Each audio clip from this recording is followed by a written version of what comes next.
The strands of webbing glistened in the beam of my flashlight, fine. They were fresh and path. My breath and waited, ears straining. Nothing. I moved on, concentrating on the task at hand. Just get what I was looking for, then leave. That's all I keep telling myself. For a moment, I actually thought it might be as simple as that. Then, I heard too many legs skittering across the ground.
The scene. Traces of violence. A callous midnight snack. A room key left carelessly behind. The man recognizes the enemy's handiwork. I think these are keys for the motel rooms.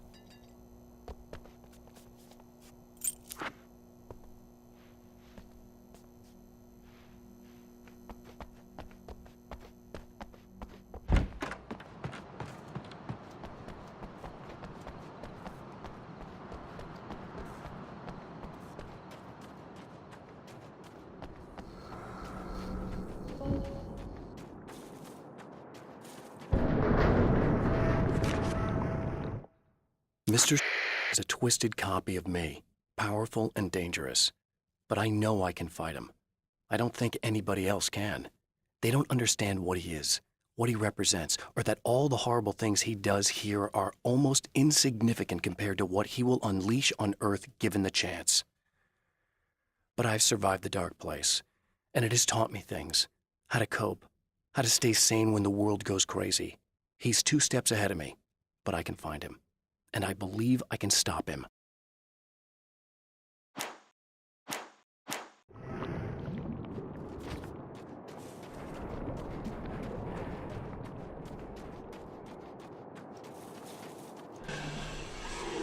Emma Sloan was a believer in a great many things, most of which were entirely fallacious.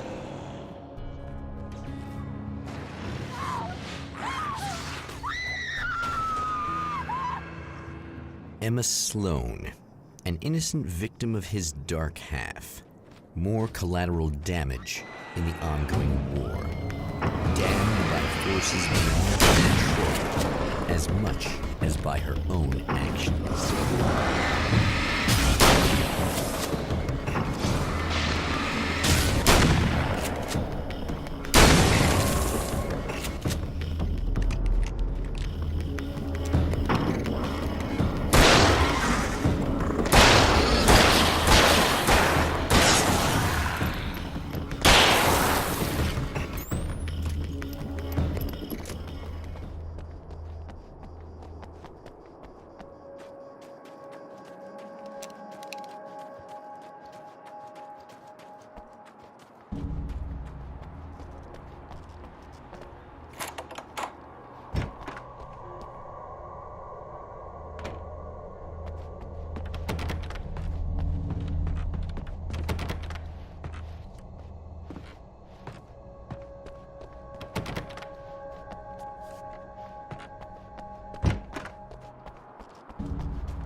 Damn. Michael Farabee, dead, tortured, dressed in clothes that bore the name of a local observatory. A slim lead, but solid enough. It stirs something deep in his mind. He knows where to go now.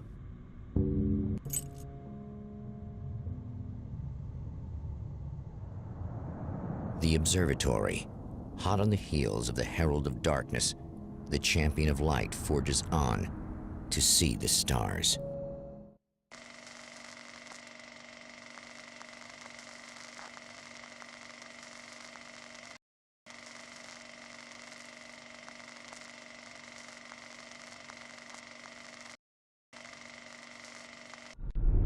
An observatory, a place for a man to witness the magnificence of the universe. But such insights are not what the Champion of Light is looking for. He has come to find a weapon.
Welcome back, listeners. As you know, I'm Eddie Rodman, and I'm still talking to old gods of Asgard, who are doing their big comeback tour. How's that been going for you? Odin? Splendid! I'm having the time of my life. You know, I didn't realize how much I'd missed that. And what about you, Thor? You know, well, this must bring back a lot of memories. Oh, yeah. It's wonderful to be back on stage. If it wasn't for my knee, I'd feel like a young man again. Well, speaking of that, I hate to keep harping on this age thing, but I gotta tell you, I've heard your new songs, guys, and you sound really good. Thank you. And this may be a touchy subject, but to be blunt, you really don't sound, well, old. I mean the difference between your speaking voice and your singing voice, it's pretty striking. What the hell are you talking about? You saying it's not us singing on that record? What?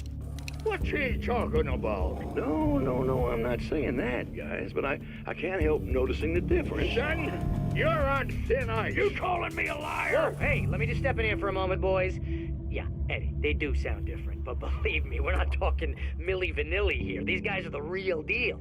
Why don't you come to the gig tomorrow night and see for yourself? Once they get on that stage, boom, things get real. Really? Believe me, they play like they're possessed. It's almost like magic. Look, you see my boys play, you see the old gods for real. These guys project a lot of power. They're not lightweights, you know what I'm saying? All right, Barry, I'll see if I can make it. Now, let's take another quick break here, and after that, we'll play the new Old Gods of Asgard single. Don't you go away.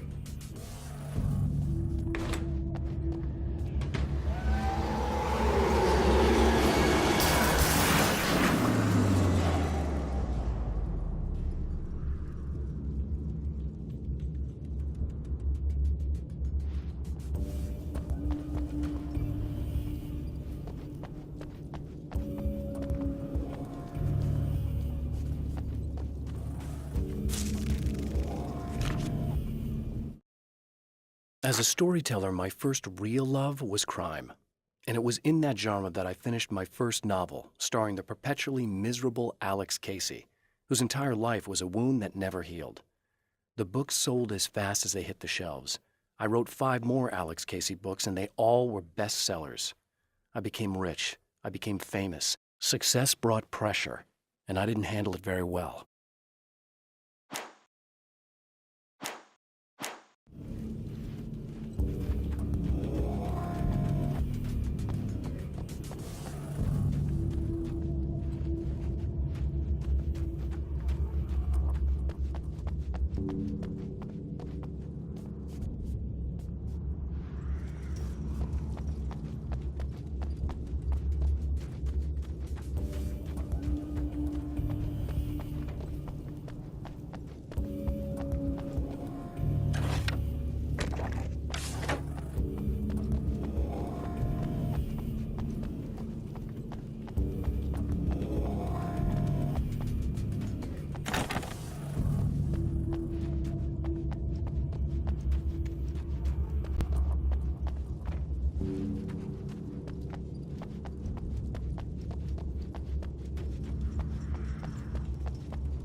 I've seen the enemy, and it's me.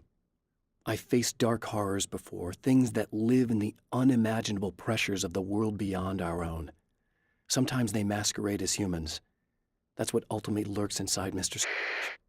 He's every mean-spirited tabloid story about me, an evil caricature, a creature formed in that vague territory of misconceptions, half-truths, and the dark imagination of people who heard a story about me. An urban legend made flesh, a serial killer, my dark half, brought to life by the power of Cauldron Lake.